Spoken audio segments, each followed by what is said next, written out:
ಉಡುಪಿ ಜಿಲ್ಲೆಯ ಶಿರ್ವ ಸಮೀಪದ ಪಿಲಾರ್ಖಾನದ ನಿವಾಸಿ ಡೇವಿಡ್ ಡಿಸೋಜಾ ಅವರನ್ನ ಮುದರಂಗಡಿಯ ಅವರ ಕಚೇರಿ ಬಾಗಿಲಲ್ಲಿ ಗುಂಡಿಕ್ಕಿ ಹತ್ಯೆಗೈಯಲಾಗಿದೆ.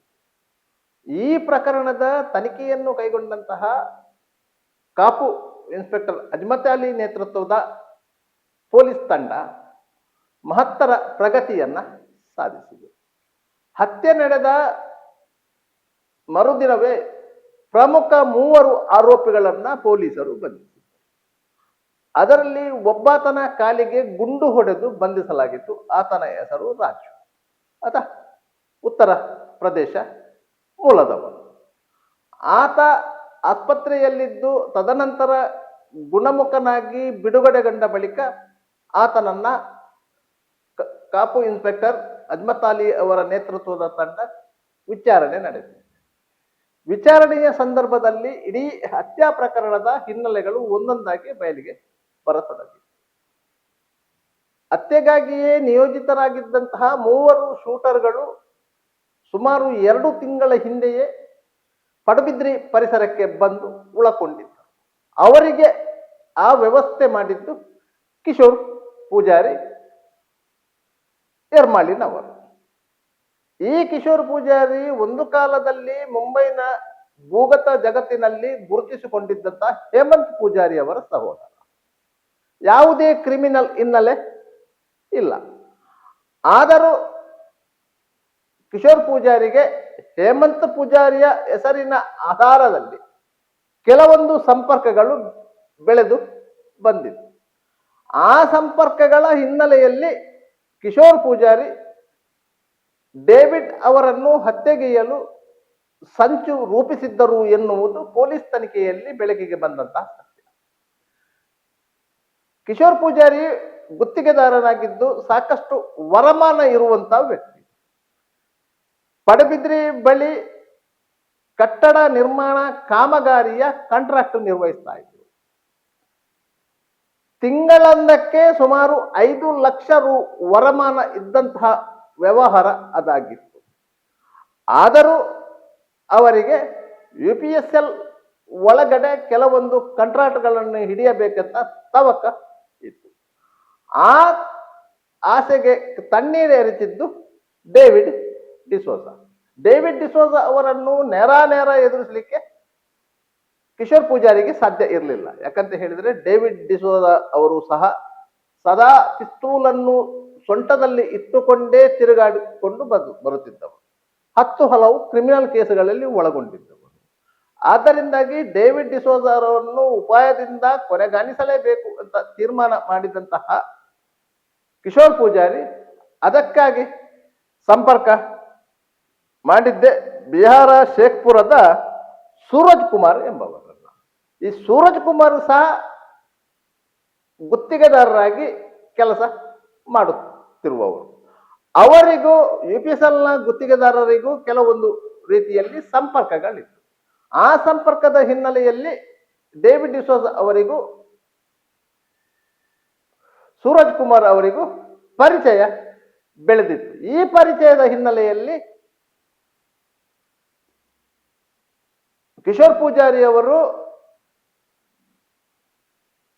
ಸೂರಜ್ ಕುಮಾರ್ನಿಂದ ಹಣ ಪಡೆದುಕೊಂಡು ಡೇವಿಡ್ ಹತ್ಯೆಗೆ ಮುಹೂರ್ತ ನಿಗದಿಪಡಿಸಿದ್ರು. ಆದರೆ ಹತ್ಯೆ ಮಾಡುವವರು ಯಾರು ಎನ್ನುವ ಪ್ರಶ್ನೆಗೆ ಉತ್ತರವಾಗಿ ಸೂರಜ್ ಕುಮಾರ್ ಅವರೇ ಉತ್ತರ ಭಾರತದಿಂದ, ಅಂದರೆ ಬಿಹಾರ, ಉತ್ತರಾಖಂಡ್, ಉತ್ತರ ಪ್ರದೇಶ, ಈ 3 ರಾಜ್ಯಗಳಿಂದ 3 ಶೂಟರ್ಗಳನ್ನ ಎಂಗೇಜ್ ಮಾಡಿ ಪಡುಬಿದ್ರಿಗೆ ಕಳುಹಿಸಿದರು. ಆ 3 ಕಿಶೋರ್ ಪೂಜಾರಿ ಅವರು ಪಡುಬಿದ್ರಿ ಪರಿಸರದಲ್ಲಿ ವಾಸ್ತವ್ಯಕ್ಕೆ ಅವಕಾಶ ಕಲ್ಪಿಸಿದ್ರು. ಅವರಿಗೆ ಹಣಕಾಸಿನ ನೆರವು ನೀಡಿದ್ರು. ಆ ಹಣಕಾಸಿನ ನೆರವು ನೀಡಲು ಅವರು ತನ್ನ ಪರಿಚಯದ ಇರ್ಷಾದ್ ಅವರನ್ನು ಬಳಸಿಕೊಂಡಿದ್ದರು. ಇರ್ಷಾದ್ ಅವರಿಗೆ ಕಿಶೋರ್ ಪೂಜಾರಿ ನಗದಾಗಿ ಹಣ ಕೊಡ್ತಾ ಇದ್ರು.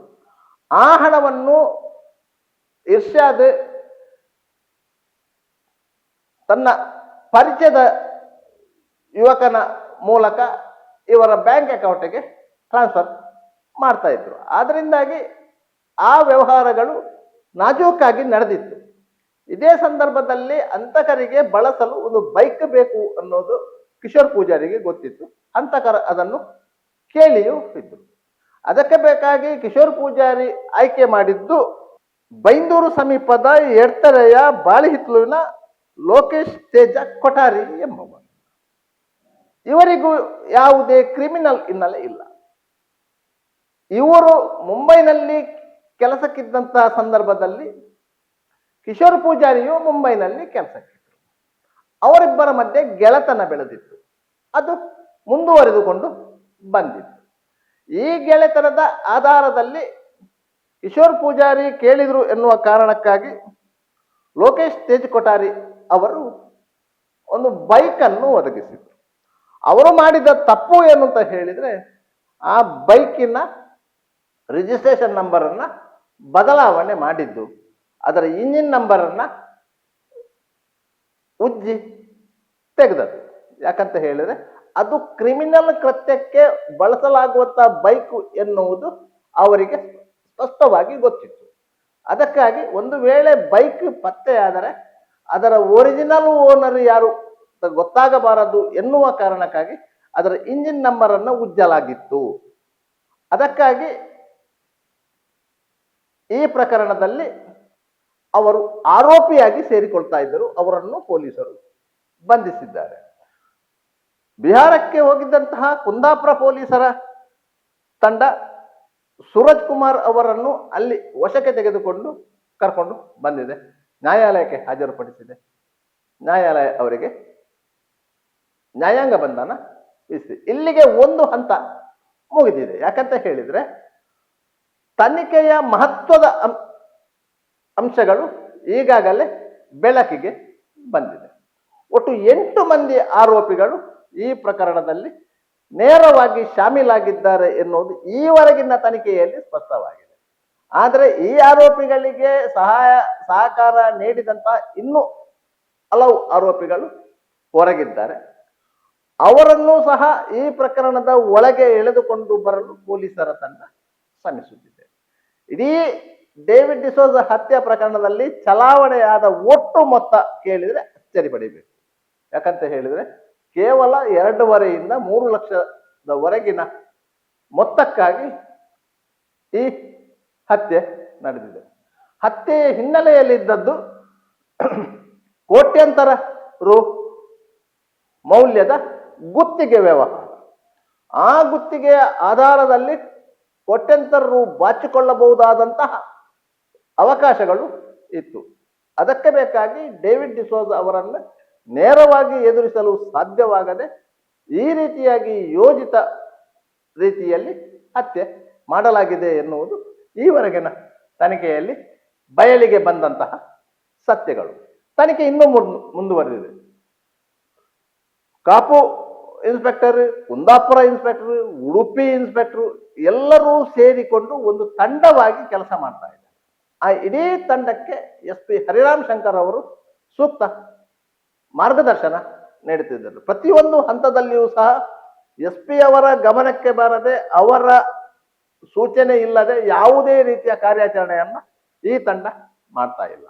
ಯಾಕಂತ ಹೇಳಿದ್ರೆ ಆ ಕಾರ್ಯಾಚರಣೆಯ ಗೌಪ್ಯತೆಯನ್ನು ಸಹ ಪೊಲೀಸರು ಕಾಯ್ದುಕೊಂಡಿದ್ದಾರೆ. ಯಾವುದೇ ರೀತಿಯ ಒಂದು ಸಣ್ಣ ಸುಳಿವು ಸಹ ಪೊಲೀಸ್ ಇಲಾಖೆಯಿಂದ ಹೊರಗೆ ಬರ್ತಾ ಇಲ್ಲ. ಆದ್ದರಿಂದಲೇ ಪೊಲೀಸರಿಗೆ ಈ ಪ್ರಕರಣದಲ್ಲಿ ಈವರೆಗೆ ಒಟ್ಟು 8 ಮಂದಿಯನ್ನು ಬಂಧಿಸಲು ಸಾಧ್ಯ ಆಗಿದೆ. ಆದರೆ ಈ ಪ್ರಕರಣದಲ್ಲಿ ಇನ್ನಷ್ಟು ತನಿಖೆಯ ಅವಶ್ಯಕತೆ ಇದೆ. ಆ ತನಿಖೆಯ ಆಧಾರದಲ್ಲಿ ಇನ್ನಷ್ಟು ಮಂದಿ ಜೈಲಿಗೆ ಹೋಗುವುದಂತೂ ನಿಶ್ಚಿತ.